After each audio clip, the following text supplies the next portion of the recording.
I apologize. It got called away quite suddenly, and and then I needed to plug in the iPad, running down low on power. So my new situation here, where I've had to go to reach the plug, creates a nice halo effect, doesn't it? So I was at the bottom paragraph of 76. Likewise, there's no necessity for its being the kind of universe it is. Another way you could put this is, if the universe is created by God, presumably God could have created it any number of ways. And one thing that we have to acknowledge, it's quite possible that God has already created many other universes that are very different from this. We don't know. And if somebody says, well, the Bible doesn't say that, why would we imagine that it would? Why would we expect that it would? It's a little like, Karen Winslow's essay. That wouldn't have been a question, really, that people would have even considered, when the Bible was written. So, how it goes on, so that because it could have been otherwise, because it doesn't exist necessarily but contingently, and could have taken a different form or shape, we might say, we have to leave our cubicles and get out and experience it. That is, we have to examine it empirically in the manner of modern science. That's an okay argument. The place where it'd be fun to have conversation with him is that I just don't think, while I do accept, I will say I accept the Big Bang cosmology and that portrait of the universe. I also believe in God as the creator. So this explosive beginning for our universe, the universe we inhabit, the one that we observe, began not from nothing, as we talked about in class. At least the Big Bang cosmology does not lead us to expect that it blew up out of nothing, that it just appeared out of nothing and began this crazy rapid expansion of matter. That instead it was an explosion that involved an incredibly dense and unimaginably hot bit of matter. And then we'd be left with the question, okay, well, was that matter created by God? And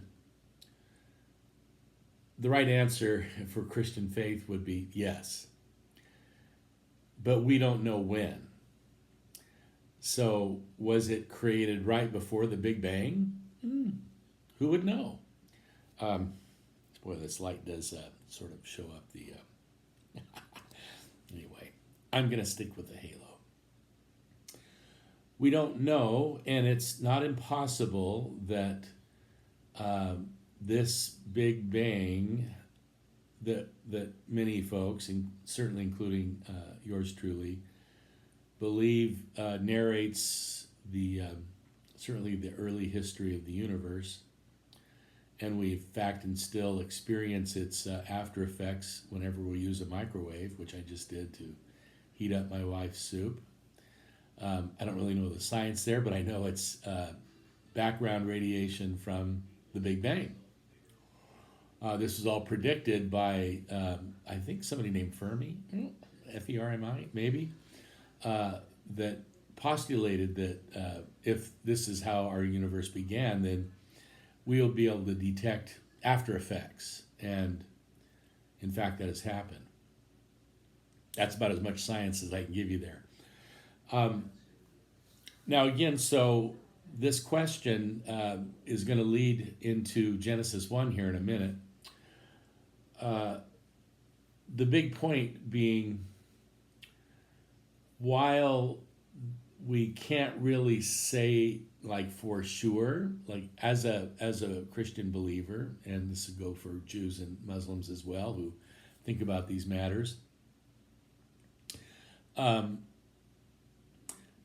We can't really talk about that proto matter of the Big Bang in terms of when or how it came into being, other than we seem constrained by our faith to say that it, or whatever universe preceded it, and that resulted finally in perhaps some kind of a big contraction, big crunch, that this also would have been created by the power and the love that we worship. God, the one that Jesus called Abba. And so that makes our God even bigger than before. But it is, in fact, a postulate of faith that, in the words of the Nicene Creed, God, to whom we owe our lives and our love and our worship and our obedience. This God is the creator of all things, visible and invisible. So either things that we can see or things that we cannot see, maybe because they are actually invisible or because they are so far away from us that we cannot see them. So any other conceivable universe that would be invisible to our perception, we are driven by our faith, our conviction in one God, to say there are not multiple gods. There's not some God for this universe, let alone for this solar system or galaxy, but that the God we call upon in prayer is the creative power and sustainer of all worlds, everywhere, at all times, regardless of their shape, size, distance, or history, or however far back they go. Which is, we have to say, that's not an insignificant claim. That's saying a lot. And we stake our lives on it. We cannot prove it, but we stake our lives on it. Now, here's the thing. Genesis 1, of course, isn't really interested in this question. Or at least it doesn't address this question. And I kind of want to, this is something I wanted to do last Friday and wasn't able to do it. So now we go back to Genesis, realizing that the Hebrew of Genesis 1 is quite difficult, I'm told, not being a Hebrew scholar. But the New Revised Standard Version translates it this way. In the beginning, when God created the heavens, the skies, and the eretz, the land was a formless void, and darkness covered the face of the deep, those being deep waters, while the wind from God, that's that ruach term that can be translated wind, breath, spirit, really air in motion, life-giving breath. So while a wind from God swept over the face of the waters. Well, here's the thing. What Genesis 1 doesn't say is that, behold, God created all things ex nihilo, which it can't because it was in Latin, or that phrase is Latin, meaning remember, out of nothing. The text doesn't say that God created out of nothing, but then again, I want to emphasize the Genesis text isn't trying to address that question. We've been trying to address that question. It would be foolhardy to assume that the Bible will, unless we find some explicit evidence that it does. I don't think we find that evidence.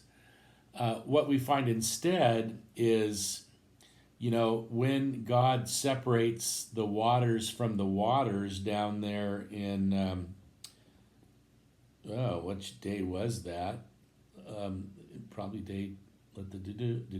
Let the waters under the sky. Then God said, "Let the earth," and it was so. Okay, so let the waters under the sky be gathered together in one place. Remember, so you've got the waters above the firmament, above that rooftop, and now we're talking about the waters below. This has happened because God has divided the waters from below and above. So now with the waters below, let those waters be gathered together into one place, and let the dry areas appear. And it was so.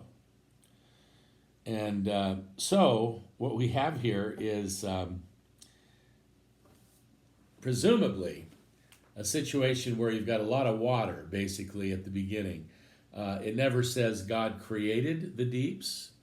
It doesn't say God didn't, but what you have is God's act of creation is essentially a separation of these waters, again, once more, above and below by a kind of a bowl, huge bowl.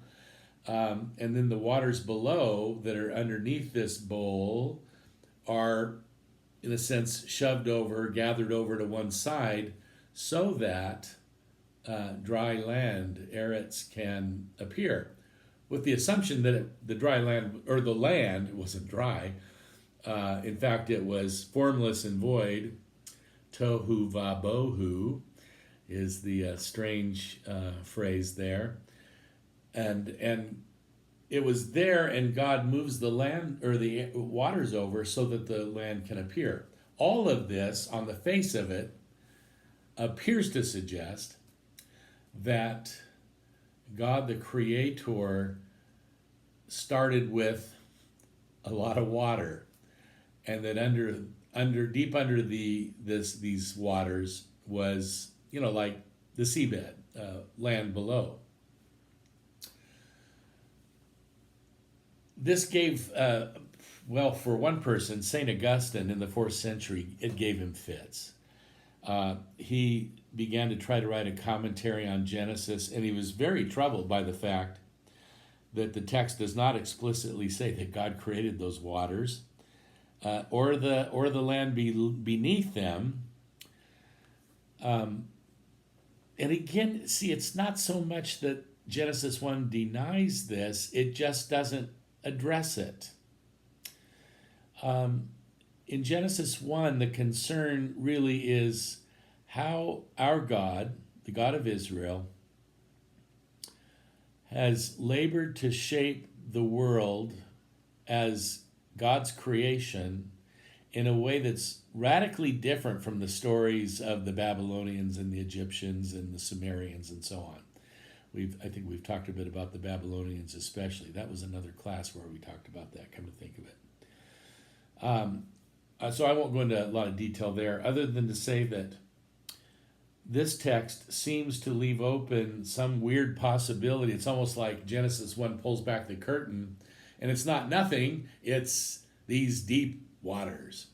Now, Augustine eventually came to the conclusion, and I need to stop this one, that God had to have created these elements of water and even the land below the water prior to, like, the creation acts that we see described in Genesis 1.